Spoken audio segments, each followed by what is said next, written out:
Hello everyone, welcome back. मैं हूँ शालिनी और रिसेंटली मैंने आईएमपी का 14 प्लेस सेटिंग्स डिशवॉशर परचेज किया है। तो इस वीडियो में मैं आपको दूंगी उसकी सारी details and review. So let's begin. तो मैं एक रेंटल हाउस में रहती हूँ। तो जब हमारे डिशवॉशर को इंस्टॉल करने के लिए टेक्नीशियन आया तो उन्होंने हमारे घर की वाटर की हार्डनेस और वाटर प्रेशर को चेक किया और सीधे बोल दिया कि यहाँ तो डिशवॉशर लग ही नहीं पाएगा। और ये बात सुनते ही मैं बहुत ज़्यादा डिसअपॉइंट हो गई। ऐसा उन्होंने इसलिए कहा क्योंकि जो हमारा टैंक है वो किचन में ही रखा हुआ है और उसकी हाइट ऑलमोस्ट 8 फीट होगी। तो उन्होंने बस टैंक देख के बोला कि इसकी हाइट बहुत ज़्यादा कम है, तो प्रेशर ही नहीं आएगा, तो यहाँ पे तो डिशवॉशर चल ही नहीं पाएगा, मशीन एरर देगी। लेकिन फिर उन्हें जब टैप खोल के देखा, तो उनको लगा कि नहीं, प्रेशर ठीक आ रहा है, तो इंस्टॉल कर सकते हैं।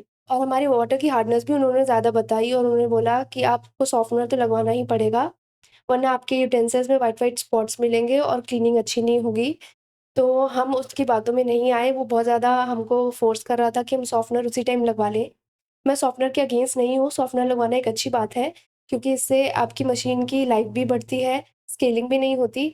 बट उसी टाइम लगाना ज़रूरी नहीं है, आप अपनी रिसर्च करने के लिए थोड़ा टाइम ले सकते हैं। हमने अपनी मशीन लगवा ली और उसमें हमने डिटर्जेंट, सॉल्ट और इनसिड डाल के उसको रन करके देखा और हमारे बर्तन एकदम चमकते हुए निकल रहे थे।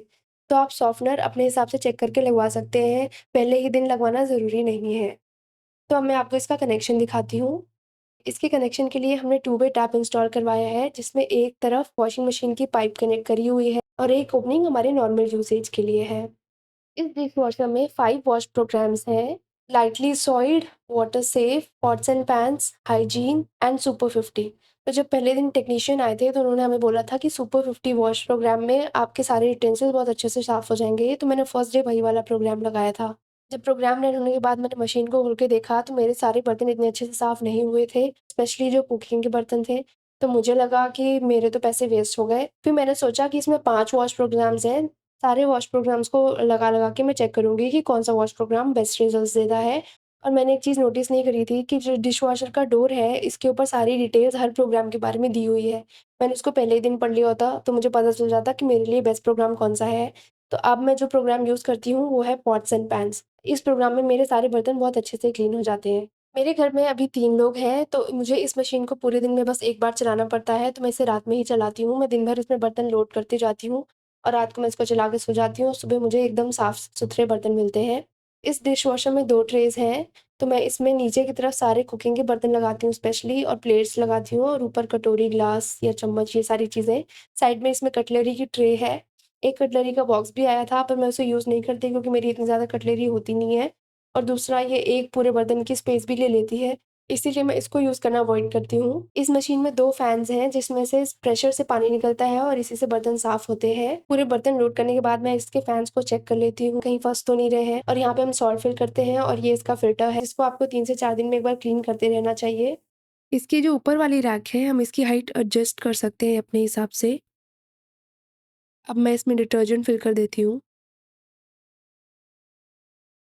अगर आप एक प्रोग्राम रन करके सो गए हैं, बीच में लाइट चली जाती है, तो इस मशीन में ऐसा फीचर है कि ये वहीं से शुरू होगी जहाँ पे ये रुकी थी।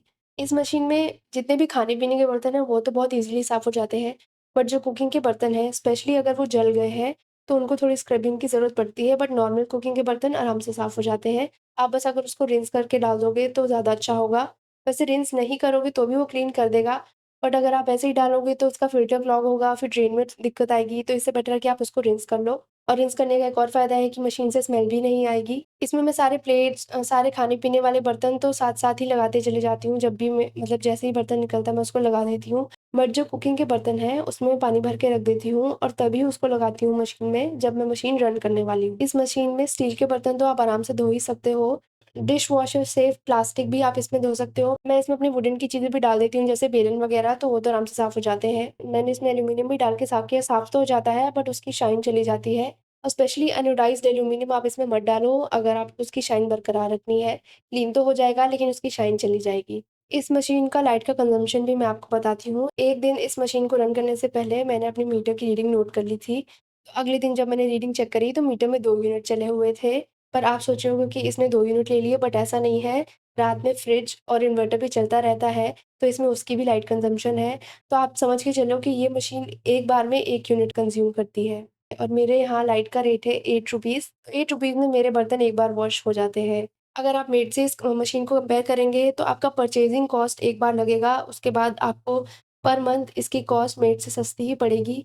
इस डिशवॉशर को यूज़ करते हुए मुझे ऑलमोस्ट 1 महीना हो गया है। तब मैंने इसके लिए डिटर्जेंट, रिनसेट और सॉल्ट लिया था। रिनसेट और डिटर्जेंट अभी तक मुझे फिल करने की ज़रूरत नहीं पड़ी है और डिटर्जेंट भी अभी मुझे लगता है 2 वीक्स और चल जाएगा। तो इस मशीन को रन करने की कॉस्ट फॉर 1 मंथ मुझे पड़ती है ऑलमोस्ट 7 टू 800 रुपीज़, जो कि मेड से बहुत ज़्यादा सस्ता है, क्योंकि मेरे एरिया में मेड 2500 रुपीज़ लेती है। अब मुझे इस मशीन में सिर्फ 800 रुपीज़ पड़ रहे हैं, तो ये काफ़ी ज़्यादा सस्ती पड़ती है। इस मशीन को मैंने लोड कर दिया है और अब मैं इसको रन कर देती हूँ। फिर जब इसका प्रोग्राम कंप्लीट हो जाएगा तो हम इसको खोल के देखेंगे। इस मशीन को लोड करने के बाद आप दोनों फैन्स एक बार चेक कर लें कि वो अच्छे से घूम रहे हैं या नहीं। और ये हो गए मेरे सारे बर्तन एकदम क्लीन। ये पैन तो रोज़ एकदम चमकता हुआ निकलता है। कुकर मेरा थोड़ा-सा जल गया था, इसलिए उसके स्पॉट्स तो नहीं गए हैं, पर एकदम क्लीन है। ये छोटा कुकर भी एकदम क्लीन है। कढ़ाई भी आप देख लीजिए एकदम चमक रही है और बाकी खाने-पीने वाले बर्तन तो एकदम क्लीन ही निकलते हैं। तो मैं इस डिशवॉशर से एकदम सैटिस्फाइड हूँ और अब मुझे बर्तन धोने की टेंशन नहीं रहती है। अगर आपको यही वाला डिशवॉशर परचेज़ करना है, तो इसके लिंक मैं डिस्क्रिप्शन में दे दूँगी और इसकी जो एक्सेसरीज़ है उसके लिंक्स भी मैं ऐड कर दूँगी। अगर आपको ये वीडियो पसंद आई है, then do like and subscribe to my channel. Bye bye.